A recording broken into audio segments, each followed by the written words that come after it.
There's surely something that the client has not told you, or that the client isn't even aware of maybe yet within their own organization, that is going to come up. So just roll with that, right? Like, as much as you can, anticipate roadblocks and challenges, be proactive with those solutions, but just don't freak out when things go awry, because inevitably they will. Welcome to the Happy Clients Podcast, brought to you by Dot & Company. Whether you're a virtual assistant, an agency owner, or a client-facing account manager, we all deal with clients. Lucky for you, client management is what we do best. Now, let's dig in, chat cam life, and have some fun along the way. Cheers to Happy Clients.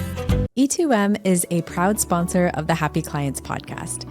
If you're running a digital agency, you know the hardest part isn't getting clients.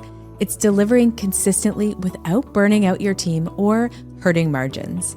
E2M helps agencies scale confidently as a behind-the-scenes, white-label fulfillment partner.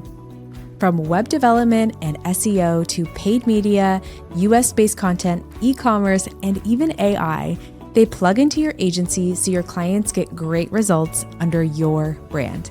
No freelancers, no chaos, just reliable delivery that helps you keep clients happy and growing. Find out how E2M can support your agency at e2msolutions.com/dot. Welcome back to another episode of the Happy Clients Podcast. Today I have a special guest, Albert Banks, who I have invited on to share his expertise when it comes to being an account manager and impressing your agency owner that you're working with. So welcome to the show, Albert. Thanks for having me. Appreciate it. So can you just give us like Cole's Notes version, quick one of your experience and how you landed in this crazy agency world? Absolutely. It's going to sound like it was so easy, but it definitely was not. So I'll just give that caveat. But yeah, I started my first agency right out of college. I was a web developer. We were originally a web design and development agency, grew into a full service digital agency, social media, digital marketing, even had a production arm. Merged in with a local competitor about 8 years ago, survived client departure and COVID in 2020, and then sold about 4 years ago to a major global company. Went through the integration with that business, and then for the past year and a half or so, I've been advising, consulting, coaching with other agencies about their challenges and how we can help them. And I'm in the stage of my life where I'm happy to give back, share some of the hard lessons learned, so hopefully others can avoid it. So when you were growing your agency, how many account managers did you have on your team? Gosh, I think at the largest size, we probably had a team of, I don't know, maybe 7 or 8, I think, wow, at a given point in time. Yeah. Okay. So oftentimes something that I see is that account managers will think that their job is to keep clients happy at all costs. And like, where do you think that belief comes from? We're a service business, right? So it's ingrained in us a little bit. And account managers, they're the front line of that, right? They're having those day-to-day conversations with clients. And obviously, when you have a relationship with somebody, you're trying to keep them happy. I think there's something around retaining the business and making sure you don't create any kind of negative implication for the business. But that kind of has a downfall, right? Like you can end up in that sort of vendor mentality where you're just taking orders, right, to not up in the apple cart. So that's a challenge. I prefer account managers to be more of a doctor, right? Like you're diagnosing before you're prescribing, you're consultative, you're asking questions, you're trying to understand the situation.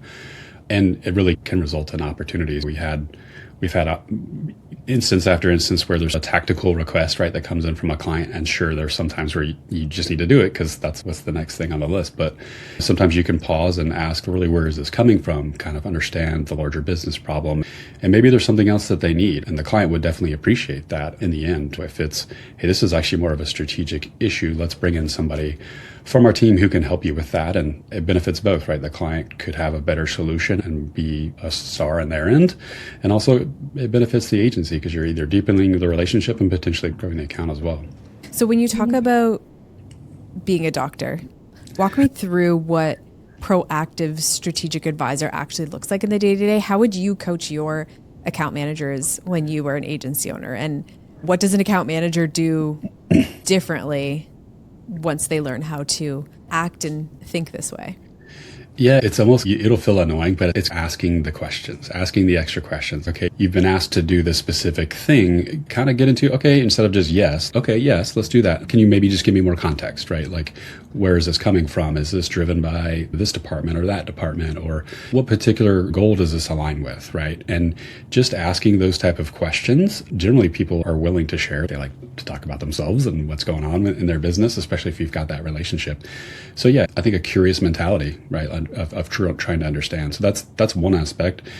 The other is I would hope they're really knowledgeable of the client, right? So they understand their business, their industry, their challenges, and so they can bring that perspective to the conversation as well and say, hey, I'm seeing this based on, the news I'm seeing from your business or from your industry or whatever it may be. And you're sort of proactively having a conversation that's providing value while also trying to dig out more information for what's really going on there. Mm-hmm. Almost putting on that sales hat. And I hate to say that. Yeah. I think it's I think sales in this case for account managers is a byproduct of their relationship and the type of relationship you have. So I'm all for having the right kind of relationship that will work for that. And we'll talk a little bit about kind of account growth and being a little bit more deliberate. But I don't like to see it as sales. I like to see it as, a growing relationship. Mm-hmm. So you've obviously been the agency owner who is probably listening to this podcast, or maybe the account manager is listening. What did you see the value that account managers would bring to your agency? Was it so that you could get out of that client-facing seat, or was it so that they could grow the clients? Were they just better at it than you were? Why did you bring on account managers? What was the value? Probably all of the above, but I'd say for me personally, I am sort of an impatient person. I'm a bit of an introvert too. I'm a converted extrovert, I guess. And so just having conversations all the time with clients was not really what I wanted to do. I also was a little bit impatient, right? Mm-hmm. I wasn't able to practice what I preach. And I think there's genuinely just a type of person that's better suited for this than I was. And I'm a huge advocate of right person, right seat. And that was not me. I'm good at having like the really high level conversations and being just like a touch point with a client kind of on a periodic basis. But I think the day to day that requires a certain type of person and individual and personality that wasn't really me. Mm-hmm. Yeah, we're a crazy breed as account managers. I love it though. And I truly do think it's a breed, because there's not really, a major for this, right? There's not really a particular tract of education, I think. And that's great because folks that navigate to AM do it because that's a good personality fit. Absolutely. And like you said, if you're not naturally good at something, it's going to suck the energy right out of you. Absolutely. Like if I had to do accounting and bookkeeping all day, no, I would be the worst version of myself. See, but talk to clients all day. Yeah, now you're speaking my world. So I'm energized by, getting into spreadsheets and figuring out numbers and solving problems and things like that. So absolutely, yes, do what energizes you. Mm-hmm. So with that in mind, being the agency owner, hiring account managers, if you think about those account managers who were the best fit, who did the best work for you and that impressed you as an agency owner, what were some of those things they were doing? If an account manager is listening, they might say, okay, these are some things I should make sure that my agency owner knows I'm doing. Absolutely. Yeah, I think there's multiple, so I'll kind of go through them one by one. But I always say and anticipate unknown unknowns. And that's sort of weird to say because like generally you've been around long enough that you say, okay, here's the things that are typically going to come up that we didn't talk about early that we'll find out, right? Inevitably, there are things that do not fall on that list that are going to be unexpected. So I would say just expect that to happen and don't freak out when it does, right? Like it will. There's surely something that the client has not told you or that the client isn't even aware of maybe yet within their own organization that is going to come up. So just roll with that, right? Like as much as you can anticipate roadblocks and challenges, be proactive with those solutions, but just don't freak out when things go awry because inevitably they will. That's just the sort of business that we're in. So from an owner perspective, it's being that layer, right? That person who can absorb whatever craziness comes the agency's way, sort of sorting through it, maybe coming with a proactive solution or recommendation, and being sort of that calming influence when things kind of go haywire. And then there's the balance with project managers. There's the balance with account growth. I would say, for me personally, keeping me out of it as much as possible, right? Insulate me, but leverage me when possible, right? Like having the relationship where you're not inviting me to meetings all the time or CC me on emails, right? Like you don't have to show me that the client's important. I know it's important, right? So you be the point of contact. You keep up with them.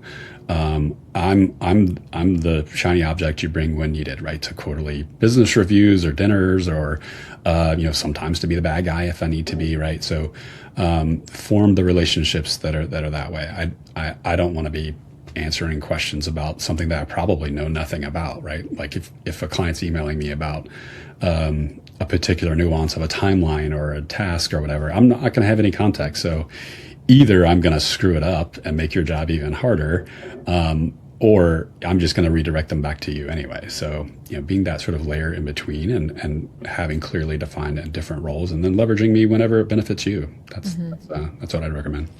So that sounds great in theory, but human beings, I think over time there's a diminishing return. And if you don't see that the clients are being communicated with, you don't see those client meetings, and you don't see all these things happening, over time, you may start to think that your account manager isn't doing a great job. Mm-hmm. So on the flip side of that, what should this account manager be updating you as the agency owner on so that you feel like they're doing a good job?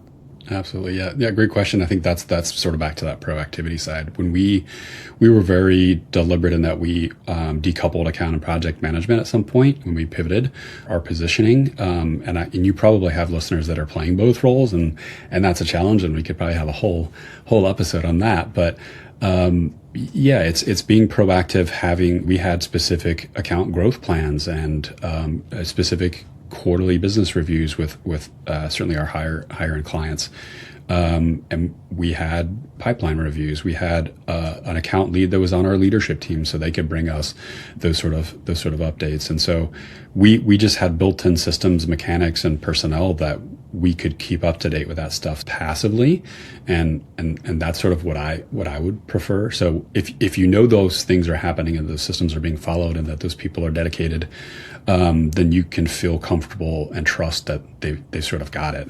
We also did training around a lot of this stuff. So like whenever we had a new person join the team, we had that. We also had sort of a pool where it's potential that somebody goes on maternity or paternity leave, so they've got to take over an account. And so we have had this group mentality where they had on each other's accounts, and they were meeting and getting answers and recommendations and bringing challenges to their peers and working through that. So again, we just created an environment where we knew it was taken care of. And then the other side is just teaching transparency, like not shying away from issues. Like don't hide it if something's going badly. Like a lot of times, your natural human instinct, and account managers are not immune to this, is to, when something goes bad, like, oh, it's my fault. I gotta hide this because I don't want to get in trouble. But in reality, that can be a real detriment. So yeah, just creating a culture where it's clear the expectation is to be open and honest about what's going on with your client, and if you need help or you need help solving a problem, or you want to raise a flag that can impact the agency. Mm. So can you tell us more about this account growth expectations? Because I know a lot of account managers say they don't have time to focus on growing accounts, or they're already drowning in the number of clients they have. What's your answer to that? Well, number one, don't be a project manager as well. That will free up your time. And I say that very literally because we experienced the exact same thing. We had account managers and project managers. They were the same, and inevitably exactly what you described happened, right? They're just trying to get the project done that's right in front of them. There's multiple clients, multiple projects. And so even the thought of like adding to their plate was not something they wanted to do, much less had time for. So purposefully splitting it and dedicating time. Like we set our account managers to 40% billable, right? And sometimes they didn't even achieve that. But we knew, having done it long enough, that we knew that growth of those clients was really what our future was about, and retaining them. And so we were willing to make that investment almost as a kind of a sales expense to be able to do that. So freeing up time is the number one thing that maybe you could ask your agency owner to provide for you. And we can talk a little bit about the math there. But assuming you do have the time, it is getting involved beyond your day-to-day contact, getting to know the organization better. So if you have a contact, getting to know their boss and including them in business reviews and conversations, asking about other departments and what's going on there. And this is a little bit of protecting yourself, because people leave jobs, right? And you don't want to lose a client because a contact left. We had multiple cases where that happened, and it could be really tragic. And you're just like, hey, the new person comes in and they hire their agency that they like, right? Whereas if you've made good relationships and it's someone, let's say internally, that sort of fills that void, you've already got a relationship and they already trust you, and they've already had visibility in the work that you've done. And honestly, the more you expand, the more you can discover the opportunities that exist within the organization of your client. It's often that they're probably only using a subset of the services that the agency has, and they came to you for that reason and that reason only, and they kind of have that tunnel vision. So finding sort of strategic opportunities either with your client or with others in the org to share, hey, did you know we did this? Or, hey, we could help with that. Or, listening out for problems that are sort of on the fringes can really help lead to account growth.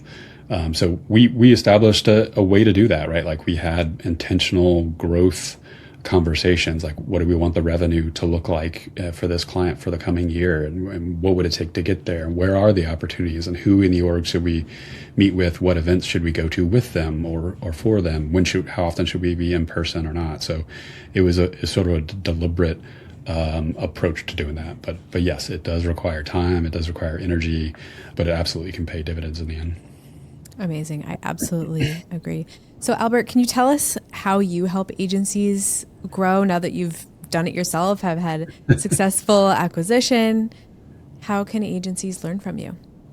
Well, look, I'm a lifestyle business at this point. It is just me. So if you're working with me, you're working with me. And I really find clients at all kinds of different places. I've seen we started as two partners working in a basement to 70, 80 plus agency that sold to a company that had thousands and thousands of employees. So I've seen sort of the life cycle of the agency. So it really depends on where they are. But most of what I do reflects my experience and my knowledge and what I've been through. So operations and financial excellence, talking about process and tools and pricing and measurement, utilization, things like that. So working through that, and those challenges vary depending on what stage of growth the companies are.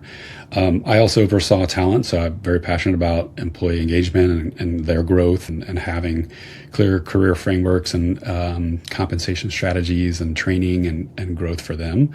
And then I've been through these transactions, so I'm there to help agency owners or organizations that are going through or think they might go through a sale or potentially even an acquisition. I've seen, especially recently, folks sort of do smaller add-on acquisitions to grow their team or their capabilities or things like that. It's a very disruptive process for the organization, but especially the owner. So I can step in and help educate them or be their partner as they go through either pre-acquisition or post on the sort of integration side. So yeah, I'm there to help depending on where you fall there. And if there's anything outside of that, I have partners I can refer you to, right? If you're struggling with account management, well, I can consult there, but I have partners that I can send you to, right? If you truly need those actual resources. And that's just one example of areas that folks may need help. But I've been around long enough that I have trusted folks that I could recommend, and I'm happy to do it. Amazing. Well, where can people find you, Albert, and connect with you? Well, my website is apertus.co. You can also find me on LinkedIn. I'm not incredibly active because I'm too busy working with clients, but I always like to get on these type of podcasts to just kind of share my knowledge wherever it makes sense. Amazing. Well, thank you so much, Albert, for sharing your knowledge, and we'll see you on the next episode. Amazing. Thank you. Cheers to happy clients.